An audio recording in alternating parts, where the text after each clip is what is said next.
우리 아까 39장까지 봤죠? 네.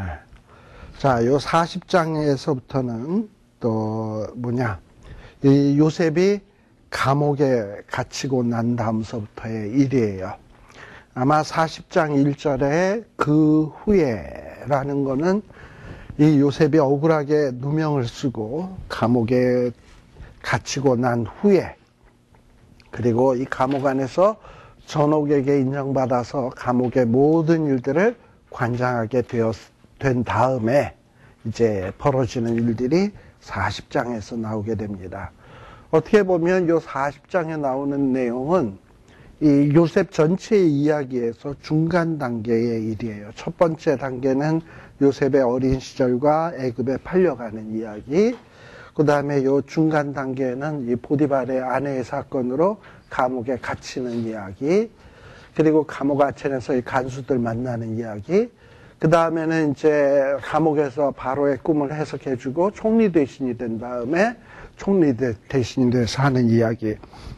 이렇게 얘기를 하는데, 이 요셉은 이 감옥 안에서 상당히 인정을 받아가지고 이 관리들, 정부 고관 대작들하고 관계할 만큼 지위를 확보하게 됩니다. 이게 하나님의 은혜죠. 그런데 이 특별히 술 맡은 관원장과 떡 맡은 관원장의 꿈을 해석해 주게 돼 있는데, 이 40장에 보게 되면 이 두 사람의 꿈에 대해서 아주 상세히 기록을 하고 있습니다. 근데 이렇게 꿈에 대해서 상세히 기록되어 있고 또 그 꿈 해몽하는 것을 또 상세히 기록하는 이유는, 이 40장에서 그걸 기록하는 이유는 요셉은 하나님이 함께하는 사람이기 때문에 하나님의 감동된 사람이고, 또 이 요셉은 어느 누구도 풀지 못하는 꿈을 아주 기가 막히게 푸는 명철하고 지혜 있는 자이고, 또 꿈의 내용들을 해석한 대로 또 그대로 이루어지는 그야말로 하나님의 계시를 받는 자다라는 것을 보여주는 거예요. 그런 면에서 이 요셉의 이러한 모습은 이전에 어떤 족장들의 모습하고,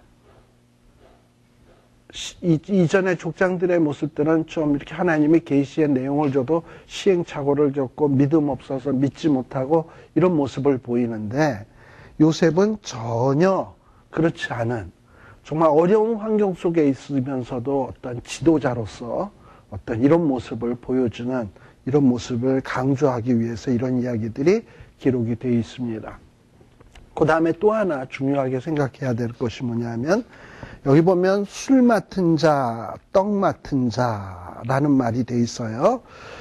우리가 지난 시간에도 얘기했습니다만, 술 맡은 관원장, 떡 맡은 관원장 하니까 무슨 뭐 부엌의 주방장 중에서 좀 높은 벼슬인가 보다 이렇게 생각할런지 모르지만, 그게 아니고 이 술 맡은 관원장은 왕과 함께 좋은 술을 마시면서 국정을 논하는 마치 왕의 비서실장과 같은 사람이고, 또 떡 맡은 관원장은 이 애굽에 여러 제사들이 많은데 제사에는 떡과 음식 같은 게 굉장히 많이 쓰여지거든요. 이런 것들을 총관장하는 예조판서, 이 정도의 지위의 사람들이에요.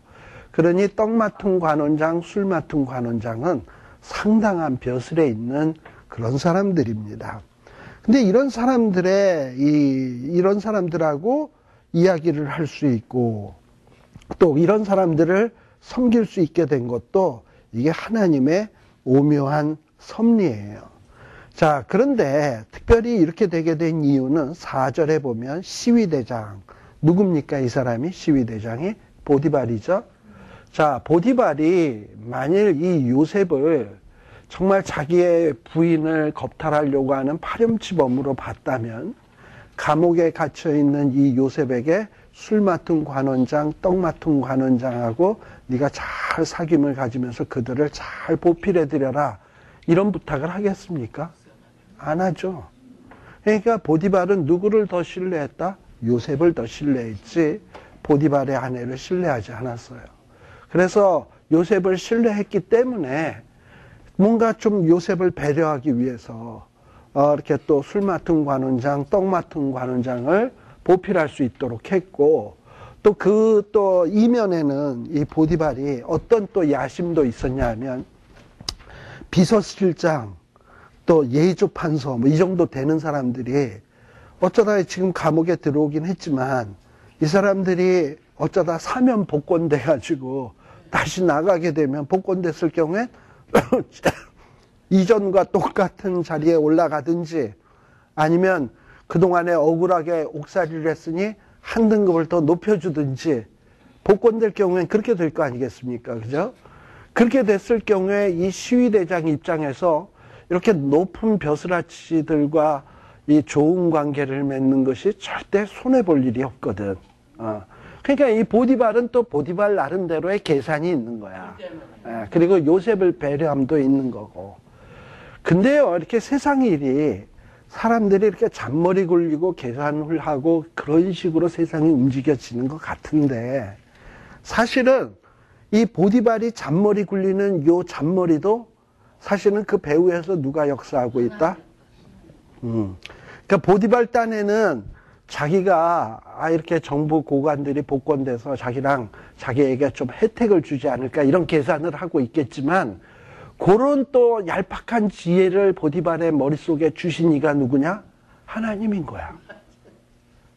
또 그 일로 인해서 요셉으로 하여금 술 맡은 관원장과 떡 맡은 관원장하고 이게 이게 뭐가 맞아 떨어져 가지고 나중에 이렇게 또 요셉이 출세할 수 있게 된 것도 하나님이 하시는 일이에요. 그래서 우리는 때로는 악한 자들이나 또 우리가 별로 좋지 않게 생각하는 자들이 음모를 꾀하고 무슨 일을 꾀하고 해서 나를 더 곤경으로 만들고 힘들게 하고 이런 어떤 느낌이 들 때가 있잖아요. 내가 하나님이 함께하면요, 그들이 꾸미는 음모, 계략, 오히려 그런 음모와 계략에 자기네들이 걸리고요, 나는 그 음모와 계략으로 인해서 더 좋은 효과를 가져오게 된다라는 사실을 믿는 게 믿음이에요. 이게 하나님이 함께하는 사람이 믿어야 될 믿음인 거예요. 근데 요셉도 막상 자기가 이렇게 이런 일들을 당하고 있을 땐 그걸 알까 모를까? 모르지. 언제 아냐? 살아보니까. 그리고 총리 대신이 보니까 그때 그 일이 그래서 하나님이 그렇게 한 거고 술 맡은 관원장하고 만난 건 그때 그래서였구나 라는 거를 지내놓고 보니까 아는 거야. 근데 그런 거를 미리 우리가 살면서 알면 훨씬 더 살 때 편하지 않을까요? 그 살고 난 다음에도 물론 깨닫는 게 귀한 일이지만, 내가 힘든 일을 당할 때도 이 힘든 일 이거 다가 아니다. 하나님이 이거 역전시켜서 바꿔줄 날이 온다. 뭐 이런 거를 다 미리 알고 가는 사람은 힘든 일이 와도 힘든 게 힘들지가 않아. 왜냐? 너무 그 결과가 뻔히 보이니까. 나는 하나님이 함께하는 자, 마지막에 이루어질 일들을 아니까 이게 힘들지가 않단 말이에요. 그런 대표적인 인물이 사도 바울이에요. 현재 당하는 고난은 장차 올 영광과 좋게 비교할 수 없다. 그래서 그분은 돌에 맞고 굶고 강도의 위험, 도적의 위험 이런 것들을 내가 일체의 모든 일에 자족하기를 배웠노라 라고 얘기하잖아. 왜? 이 사도 바울은 미래가 너무 확실하거든. 어떻게 될 걸 너무 확실히 알거든. 자기가 뭐 지금 갇히는 것 같으나 자기는 갇힌 자가 아니요 매이는 자 같으나 매이지가 않고 사벽궁으로 우겨싸임을 당하는 것 같으나 우겨싸임을 당하지 않는다라고 얘기하잖아. 왜요? 미래를 아니까. 근데 그 미래를 사도 바울은 어떻게 알았을까? 말씀 보고 알았지 뭐 어떻게 알겠어. 말씀해 보니까 믿음의 사람들에게 하나님이 그렇게 역사하는 것을 이런 요셉 스토리에 보면 이렇게 세세하게 설명을 해주고 있잖아요. 근데 이 요셉만 아브라함의 후손이냐? 나도 여러분도 아브라함의 후손이거든요. 그러니까 우리는 그렇게 걱정할 이유가 없다. 자, 그래서 이렇게 시위대장이 요셉을 이 떡 맡은 관원장, 술 맡은 관원장 4절입니다. 술 맡은 관원장에게 수종하게 한 것. 어떻게 보면 일감 하나 더 생기고 남 챙겨야 된다고 귀찮은 일이잖아요. 근데 이런 일을 딱 시키니까는 요셉은 그래도 전 주인이 자기를 오해하지 않고 자기를 신뢰하니까 이런 일을 맡긴다는 게 고마워서 또 그 사람들을 떡 맡은 관원장과 술 맡은 관원장을 섬겼다라고 되어 있습니다. 여기 우리말 성경에는 그 뉘앙스가 별로 잘 나타나지 않습니다만 여기 이 섬긴다라는 말은 어떤 말이냐? 여호수아가 모세를, 엘리사가 엘리야를, 천사가 하나님을 섬기는 거 있죠? 그런 섬김이야. 그러니까 자기의 있는 정성, 없는 정성을 다 동원을 해서 최선을 다해서 하는 일. 이게 바로 하나님의 사람들의 모습인 거예요. 비록 자기의 상황이 지금 뭐 열악하고 뭐 이런 불평 원망할 만한 상황이라 하더라도 자기에게 맡겨주신 일을 최선을 다해서 이렇게 하는 거야. 그러니까 우리는 직장에 가서도 어떨 때는 직장이 마음에 들지 않는다 하더라도 내게 어떤 일을 맡겨줬으면 남보다 더 성실하게 진실하게 섬기는 거야. 그러면 하나님은 그런 일들을 통해서 나에게 어떤 역사가 나타나게 할지를 몰라요. 자, 이렇게 섬기는 거예요. 근데 하루 이틀은 이렇게 섬길 수 있어. 근데 이거를 수일을 하루같이 섬기는 것은 쉬운 일이 아니에요. 근데 4절 끝은 뭐라고 되어 있습니까? 그들이 갇힌 지 수일이라. 즉 이 얘기는 뭐냐면 이 수일을 이 요셉은 그들을 한결같이 섬겼다라는 얘기죠. 자, 그러던 날에 5절 이 떡 맡은 관원장과 술 맡은 관원장이 하룻밤에 꿈을 꿨어. 하룻밤에 이 사람도 꿈꾸고 저 사람도 꿈꾸고 상판 꿈이라고는 안 꾸던 사람들이 똑같은 날에 비슷한 꿈을 꾸었다? 우연 아니죠. 이것은 뭔가 의미가 있는 거예요. 근데 거기 각기 몽조가 다르더라라는 말은 뭐냐면 이 꿈의 내용 그리고 그런 꿈의 결과가 비슷하긴 한데 뭔가 끝이 다른 이런 어떤 내용의 꿈을 꾸게 됩니다. 근데 6절에 보니까 아침에 이 떡 맡은 관원장, 술 맡은 관원장을 수일을 하루같이 섬겼다 그랬잖아요. 근데 이 수일을 하루같이 섬겼다라는 이 모습이 지금 이 6절에 나오는 요셉의 모습에서도 우리가 잘 알 수 있어요. 요셉은 그저 그냥 자기에게 맡겨진 일만 하는 게 아니라 그 자기가 섬기는 사람의 마음, 생각까지도 헤아리는 아주 정말 충성스러움을 보이고 있는 거야. 술 맡은 관원장과 떡 맡은 관원장이 입으로 시키는 것만 하는 게 아니라 그들의 얼굴을 딱 살펴. 저 사람들이 지금 뭐가 필요할까? 기분이 어떨까? 이런 거를 딱 살피는 거야. 그런데 이 요셉이 딱 보니까 그 얼굴들을 보니까 얼굴에 수색이 가득해. 얼굴에 뭔가 이렇게 시름이 가득한 거예요. 그래가지고 요셉이 어떻게 합니까? 그 얼굴을 보고서 먼저 말을 꺼내요. 그래서 요셉이 7절 요셉이 그 주인의 집에 자기와 함께 갇힌 바로의 관원장에게 묻되 다시 말하면 술 맡은 관원장, 떡 맡은 관원장에게 먼저 물어보는 거야. 얼굴색을 보고 어떻게 그렇게 얼굴에 근심의 빛이 있습니까? 어찌해서 이러고 묻는 거죠.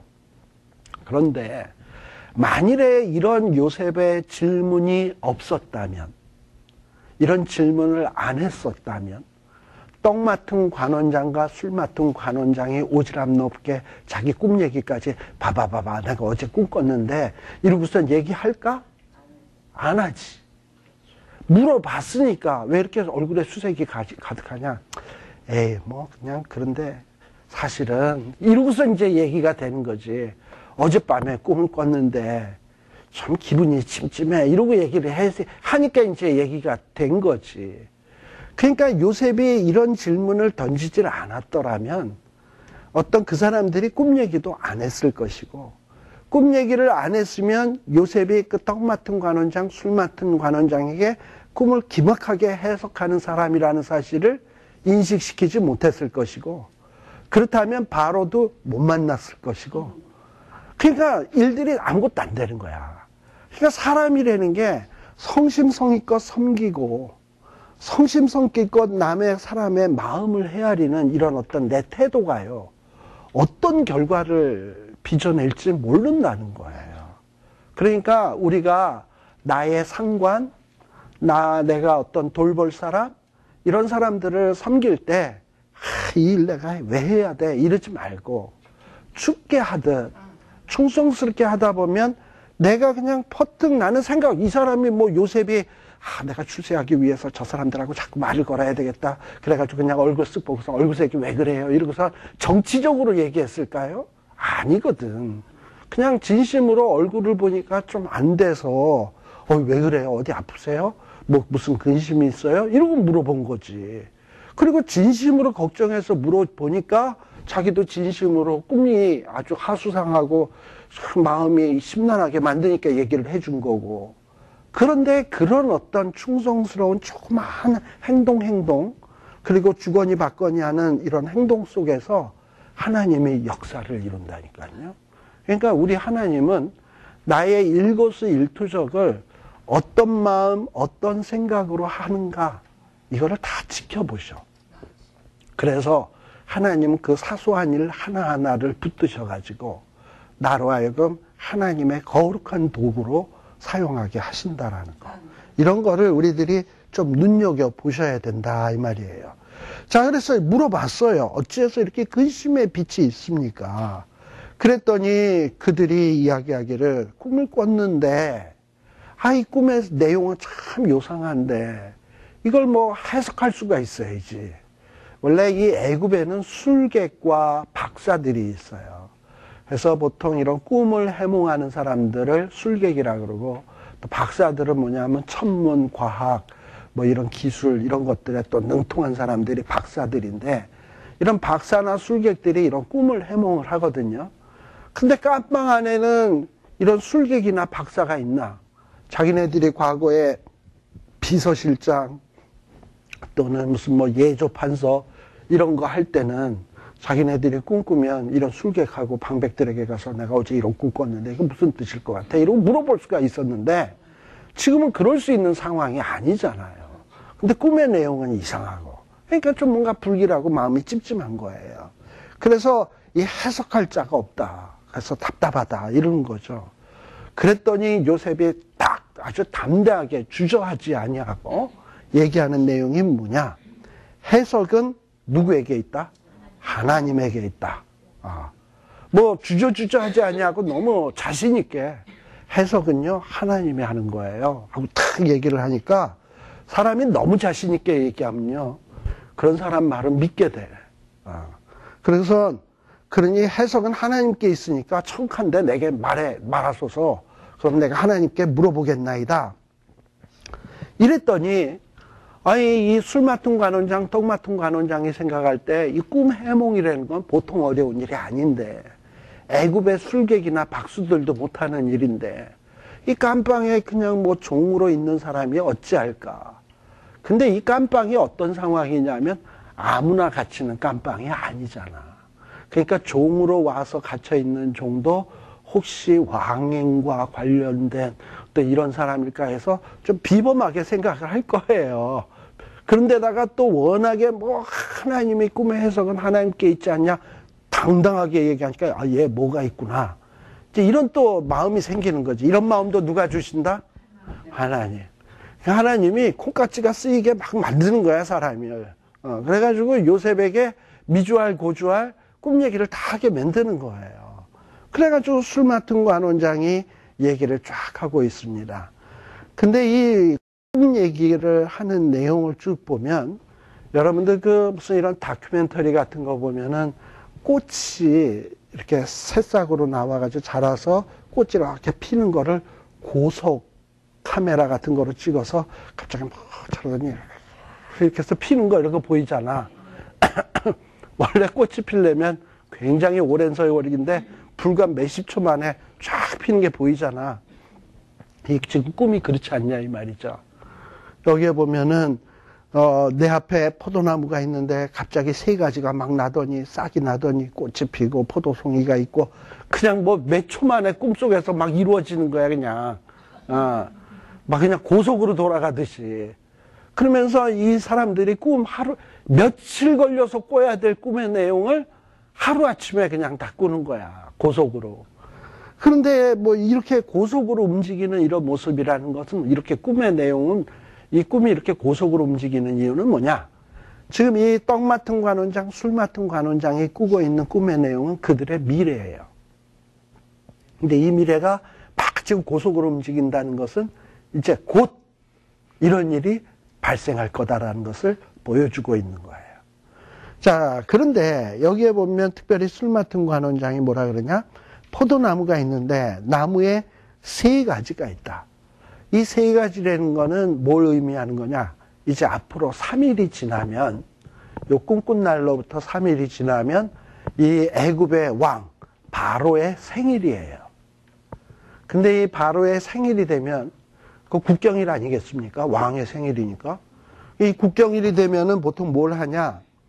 특사, 뭐 우리 광복절 특사 하듯이 이 왕의 생일 특사가 있어. 그래서 죄 지은 사람 가운데 사면을 하기도 하고, 또 죄인들을 그날 또 처형을 하기도 하고 그래요. 근데 이게 이 사람들이 지금 꿈꾼 날로부터 3일 지나면 되는 일이에요. 근데 그것이 지금 뭘로써 보여지는 거냐? 3가지. 그리고 싹이 나고 꽃이 피고 포도송이가 익었어요. 그래서 그 포도를 가지고 즙을 만들어 가지고 잔에 짜서 바로의 손에 드렸다. 그래서 이렇게 자기 꿈 얘기를 하니까 12절 요셉이 뭐라고 얘기합니까? 그 해석이 이러하다. 이러면서 3가지는 뭐다? 사흘. 그리고 사흘 안에 바로가 당신의 머리를 들고 당신의 전직을 회복하리니, 여기 머리를 들고라는 말은 뭐냐 하면은 우리가 죄를 지으면 고개를 푹 숙이잖아. 그러면 왕은 뭐라 그러죠? 머리를 들라. 뭐 이러잖아. 그러니까 머리를 들고 너의 전직을 회복하리니, 이러면서 이 술 맡은 관원장이 다시금 비서실장으로 복귀하게 된다라는 꿈의 내용이에요. 길몽이다, 흉몽이다. 길몽이지. 그러니까 이 요셉이 이 길몽을 해줄 때는, 길몽을 해주는 사람도 기분이 좋아. 듣는 사람도 좋겠지만. 그래서 14절. 당신이 득이하거든. 당신이 마음에 뜻한 대로 모든 것이 이루어지거들랑. 이 꿈대로 이루어지면 나를 잊지 말고 나를 생각해 주고, 그리고 내 사정을 바로에게, 내 억울한 사정을 바로에게 고해서 이 감옥에서 나갈 수 있도록 좀 해달라. 요셉이 바로에게 얘기해서 자기를 총리 대신 되게 해달라, 이런 얘기가 아니에요. 요셉의 꿈은 소박해. 뭐냐? 내 억울함이 해결돼서 죄가 사면받아서 이 감옥에서 나갈 수만 있으면 좋겠다. 이게 요셉의 생각. 근데 하나님의 생각은 뭐야? 그게 아니야. 그거보다도 더 엄청난 계획이 있는 거예요. 우리는 그냥 소박하게 어떤 소망만 있냐? 나 요 위기만 넘어갔으면, 요 곤경만 해결이 되었으면, 이럴지 모르지만, 하나님은 그런 어떤 우리에게 주시는 곤경을 통해서 더 엄청난 계획과 미래를 준비하고 있는데, 우리는 그릇이 조그매가지고 그런 걸 보지 못하고 요것만, 한 끼만 해결되면, 요 문제만 해결되면, 요렇게 생각을 한다니까? 지금 이 요셉도 그런 거예요. 그냥 내 억울함만 좀 사정이 바로 잡혀져서 이 집에서, 이 깜방에서 나갔으면 좋겠다. 그러면서 나는 히브리 땅에서 끌려온 자다. 특별히 여기 히브리 땅이라고 얘기하는 이유 중에 하나는 자기가 히브리 사람이라고 하는 정체성을 갖고 있었어요. 무슨 얘기냐? 애굽 사람 사는 사회에서 자기가 어떻게 사는 게 편하겠습니까? 애굽 사람인 척하면서 사는 게 편하겠습니까? 히브리 사람이라고 자기를 얘기하면서 사는 게 편하겠습니까? 애굽 사람이라 그러는 게 훨씬 편하지. 보디발의 집에서 10년 동안 그러고 지냈으면 애굽 말이며 또 애굽의 문화며 어느 정도 다 숙달됐을 거예요. 자기가 애굽 사람인 척해도 전혀 누구도 의심치 않았을 거예요. 그거는 우리가 어디서도 알 수 있냐 하면, 요셉이 나중에 총리 대신이 됐을 때 그 혈육을 나눴던 형들도 요셉을 애굽 사람으로 알았어. 그만큼 요셉은 애굽화되어 있는 사람이에요. 근데 그럼에도 불구하고 요셉은 뭐라고 얘기하냐?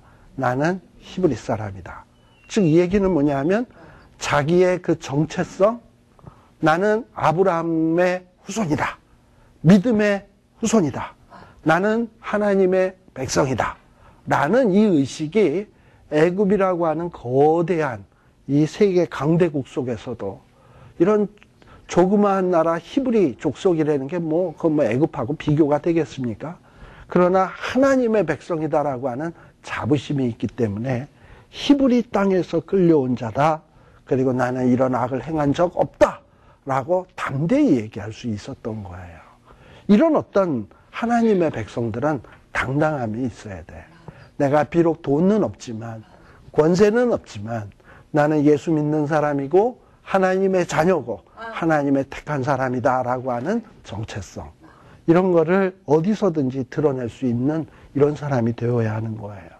자, 이렇게 당당하니까 이 비서실장 같은 사람, 떡 맡은 관원장도 요셉을 함부로 못하는 거야. 그리고 자기네들의 뭘로 삼아요? 카운셀러. 꿈을 해결해 줄 자로 지금 대우하고 꿈 얘기를 하는 거잖아. 근데 이 떡 맡은 관원장이 가만히 술 맡은 관원장 꿈 얘기해 주는 거 보니까 그럴듯하거든. 그리고 마지막 결과를 들어보니까 좋거든. 그러면 자기 꿈도 술 맡은 관원장의 꿈하고 비슷하니까 나에게도 뭔 좋은 얘기 해주지 않을까. 그래가지고 이 떡 맡은 관원장도 이 술 맡은 관원장의 해석이 길함을 보고서 야야 그러면 내 꿈도 한번 해결해 줘봐. 그러면서 꿈 얘기를 딱 하는 거죠. 근데 이 사람의 꿈은 뭐냐? 흰떡 세 광주리가 내 머리에 있다. 여기서도 세 광주리가 나와요. 이것도 사흘을 뜻하는 거야. 근데 애굽 사람들은 이런 광주리를 남자는 머리에다 이고 다니고 여자는 어깨에 메고 다녀요. 떡 광주리를 머리에 이고 있는데 이 광주리 발효를 위하여 만든 각종 떡들, 식물들이 있는데 새들이 와서 그 광주리에 있는 것을 다 먹었다는 거야. 이런 꿈이에요. 그랬더니 요셉이 해석하기를 뭐라 그러냐? 18절. 그 해석은 이러하니 세 광주리는 며칠? 사흘. 사흘 뒤면 바로의 생일이에요. 근데 아까 술 맡은 관원장은 사흘 안에 바로가 당신의 머리를 든다 그랬는데 여기서는 떡 맡은 관원장에는 뭐라 그러냐? 내 머리를 드는 게 아니라 머리를 끊고 당신을 나무에 달리니 나무에다 매단다는 거예요. 새들이 당신의 고기를 뜯어 먹으리라 라고 되어 있어요. 왜 하필 이렇게 또 나무에다 매다냐? 이 이집트에 사는 사람들은요, 이 땅을 굉장히 식물을 내고 어떤 풍성한 소출을 내는 신성한 것으로 여겼어. 근데 이런 죄인의 시체 같은 것을 갖다가 땅에다 놓으면 이 신성한 땅이 부정탄다 생각을 해서 땅과 그 시신이 안 닿도록 하기 위해서 어디에다 매단다? 나무에다 매단다. 그러니까 이 나무에다 매다는 것은 지극히 저주스러운, 땅에 묻힐 자격도 없는, 땅과 접촉할 수도 없을 만큼 저주받은 인간이라는 거예요. 이게 카르타고나 페르시아 사람들, 이런 사람들에게 만연된 이런 풍토인데 우리 예수님께서도 십자가에 매달렸다? 이거는 뭐냐면 굉장히 저주받은 죽음이에요. 근데 이 떡 맡은 관원장이 이렇게 나무에 매어 달리게 되고 그것도 나무에 꼬챙이로 매어 달리는 거야. 그렇게 되면 어떻게 되느냐? 새들이 와서 당신의 고기를 뜯어 먹으리라. 참 요셉이 27살이고 최소한 여기 떡 맡은 관원장은 예조 판서쯤 했으면 나이 든 양반일 텐데 그 양반 앞에서 당신이 나무에 매어 달릴 것이고 새들이 와서 당신의 시체를 뜯어 먹을 것이고 이러고 얘기한다라는 거, 암만 꿈의 내용이 그렇다손 치더라도 이거 얘기하기 쉽겠어요? 우리 같으면 어떻게 얘기하지? 그런 해몽을 하나님이 내게 계시로 주었다 하더라도 그 해몽이 어떻게 돼요? 그러면 글쎄요, 좀 더 기도해 보시고 이러고서 적당히 둘러댄다든지 그래야지 그거를 낱낱이 얘기한다? 이거 참 쉬운 얘기 아닐 거예요. 근데 요셉의 대단한 점이 뭐냐면 하나님이 이렇게 계시를 주면 주저함 없이 얘기한다는 거예요. 그러나 그렇다고 해서 예의 없이 정중함 없이 한 게 아니라 굉장히 정중하게, 그러나 하나님의 뜻은 분명하게 이것을 얘기할 수 있는 사람이었다라는 거예요. 그러니까 요셉은 철저하게 누구를 두려워하냐? 어떤 관원이나 왕이나 누구의 눈치 보려고 하는 사람이 아니고 오로지 두려워하는 게 누구냐? 하나님 앞에 내가 득죄 어떻게 하겠는가? 하나님을 두려워하는 게 이게 요셉의 신앙이에요. 그러니까 참 요셉이 이런 면에서 훌륭하지요. 네. 자, 그래가지고 이 꿈 얘기를 해줬는데 결과가 어떻게 되었냐? 20절에 보면 제3일은 바로의 탄생일, 생일인데 바로가 신하들을 위해서 잔치할 때 술 맡은 관원장과 떡 맡은 관원장의 머리를 그 신하 중에 들게 했어요. 그러나 술 맡은 관원장은 전직을 회복했지만 이 떡 맡은 관원장은 어떻게 되느냐? 그야말로 정말 이 예언한 대로 무참하게 죽게 된다 이 말입니다. 자, 그런데 여기에 보면은 뭐라고 돼 있냐면 23절에 이렇게 22절에 보면 떡 맡은 관원장은 매달리니 요셉이 그들에게 해석함 같이 되었으나 23절 술 맡은 관원장이 요셉을 기억지 않고 뭐 했더라? 잊었더라. 요셉은 분명히 얘기했어요. 이 득이하거든. 14절 이 꿈대로 이루어지거들랑 나를 생각하고 내게 은혜를 베풀어서 내 사정을 바로에게 구하여 나의 이 억울함을 풀어달라. 감옥에서 나아가게 해달라. 부탁을 했습니다. 그런데 화장실 들어갈 때 마음과 나올 때 마음은 다르죠? 네. 그것처럼 이 술 맡은 관원장도 자기가 불길하고 마음이 찜찜해서 꿈 얘기할 때는 참 애타는 마음으로 얘기를 했는데 또 그 설명을 들을 때도 애타는 심정으로 들었는데 실질적으로 바로의 생일에 사면되고 다시금 복권되고 하니까 언제 내가 감옥에 갇힌 일이 있었던가 이러고서 싹 다 잊어버리고 또 요셉의 일도 잊어버리고 또 떡 맡은 관원장이 처벌되는 그런 모습을 보면서 요셉 대단하다. 아마 처음엔 생각은 했는지 모르지만 또 시간 지나자마자 싹 다 잊어버리는 그야말로 그런 일이 벌어지게 된 거예요. 이런 걸 보고 뭐라 그러냐? 배은망덕이다. 그렇잖아요. 배은망덕하게도 그렇게 좋게 해석을 해줬는데 그럴 수 있습니까? 근데 이렇게 하나님의 사람들이 살다가 보면 나는 이렇게 남에게 은혜를 베풀었는데 저 사람은 그 은혜를 잊어버렸어. 기억도 안 해. 그러면 참 내가 이렇게 선하게 행동하고 선을 베풀고 할 마음이 앞으로도 생깁니까? 안 생깁니까? 안 생기겠죠. 그렇게 하고 싶지 않죠, 이제. 내가 웬 오지랖? 그러고서 남의 얼굴에 수세까지 살피고, 또 꿈 얘기하면 고민까지 들어주고, 또 그걸 해석해주고, 내가 왜 이 짓을 해야 돼? 내가 그냥 내 일만 하면서 살지? 이렇게 생각이 되지. 이렇게 남이 내가 은혜 베푼 거에 대해서 있는 모습을 볼 때. 근데요, 지금 이 술 맡은 관원장이 잊은 것은 치매 걸려서가 아니고 하나님이 잊게 만든 거예요.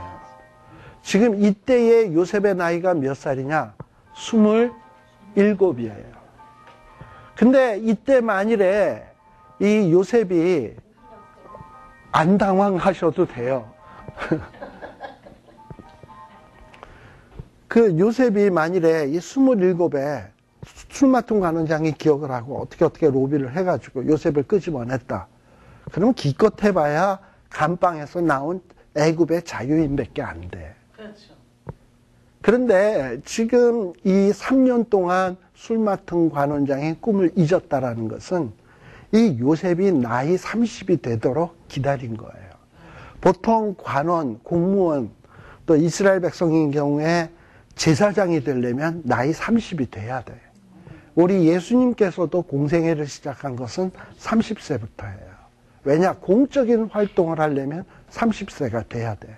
그러니까 요셉의 나이는 아직 27이거든요. 그러니까 지금 너무 일찍 풀려나와도 안 돼. 마지막 3년 더 수련을 겪은 뒤에 내가 참해. 그때 술 맡은 관원장의 꿈이, 술 맡은 관원장의 기억이 되돌아와야지 너무 일찍 돌아오면 안 되는 거예요. 그러니까 우리는 어떤 타이밍에 있어서, 하나님이 하시는 일의 타이밍에 있어서 우리는 항상 어떤 생각하냐, 내 타이밍이 옳다고 생각을 해요.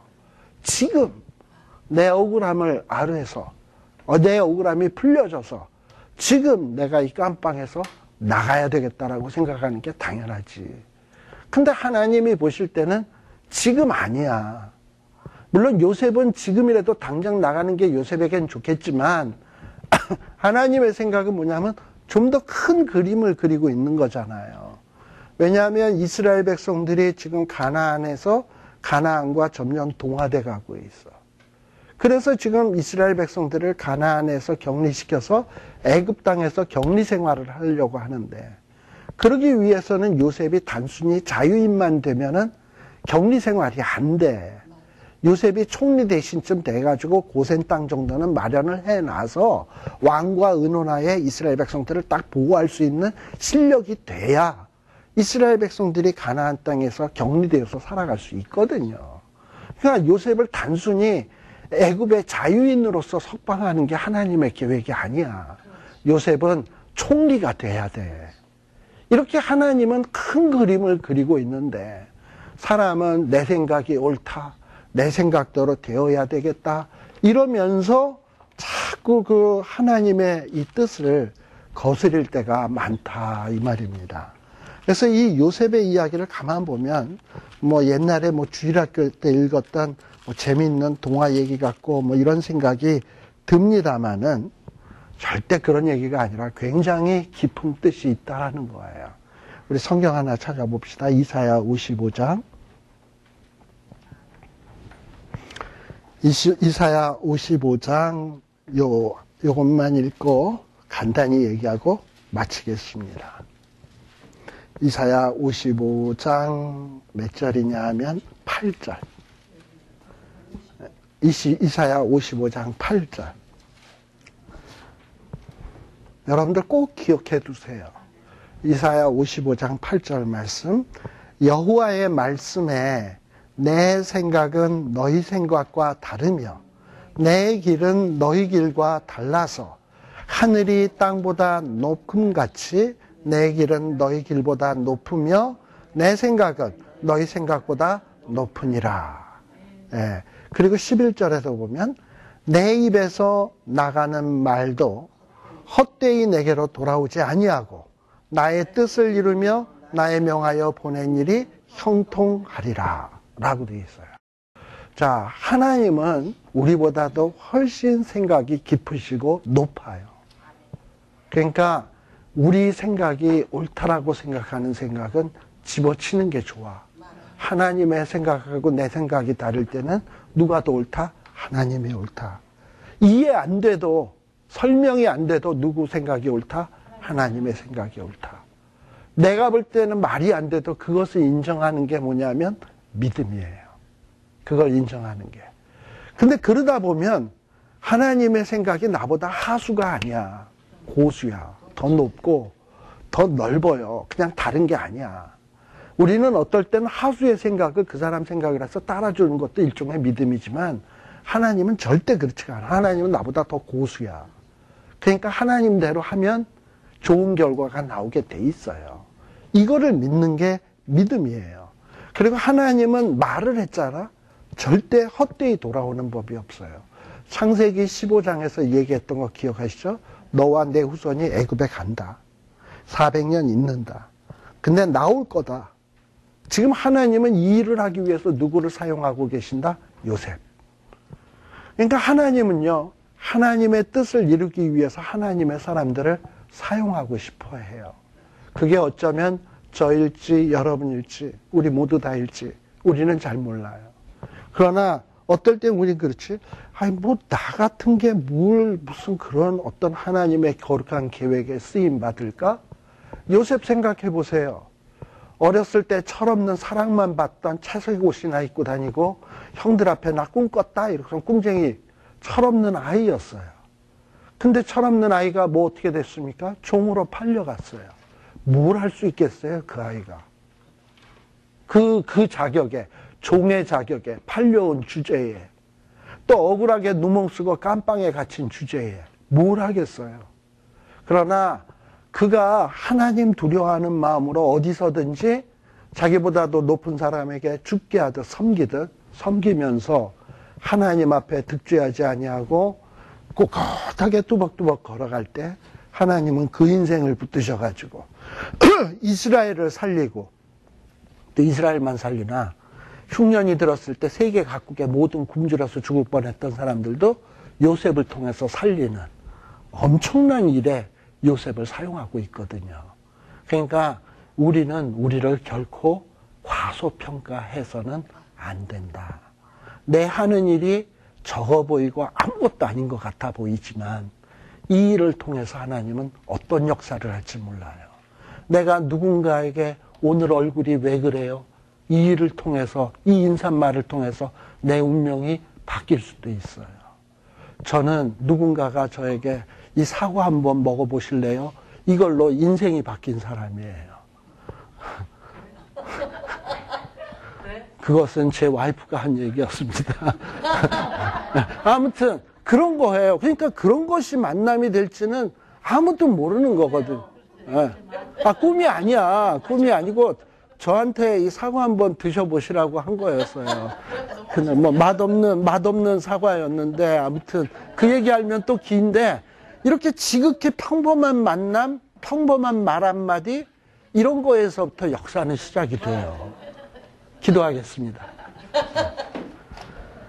하나님 아버지 감사합니다. 오늘 또 이렇게 저희들이 이 요셉의 삶의 모습들을 통해서 하나님이 사소한 것 하나하나까지도 역사하셔서 정말 역전을 이루시고 선을 이루시는 이런 하나님의 모습들을 우리가 발견하게 됩니다.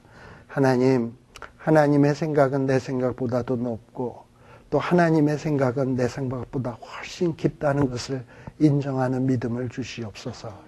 이런 하나님 앞에 내 모든 것을 내어 맡기고 그저 하나님이 기뻐하시는 대로 한 걸음 한 걸음 뚜벅뚜벅 걸어가게 하여 주시고, 또 하나님이 기뻐하는 일들을 성심성의를 다해서 그 일을 감당할 때 하나님의 얼마나 놀라운 일들을 이루실까 하는 그 기대와 설레임으로 이 세상 살아가는 저희들 되게 하여 주시옵소서. 그리하여 하나님의 놀라운 역사를 보게 하시고 찬양하게 하시고 간증할 수 있는 저희들이 되게 하여 주시옵소서. 예수님 이름으로 기도드립니다. 아멘. 마치겠습니다.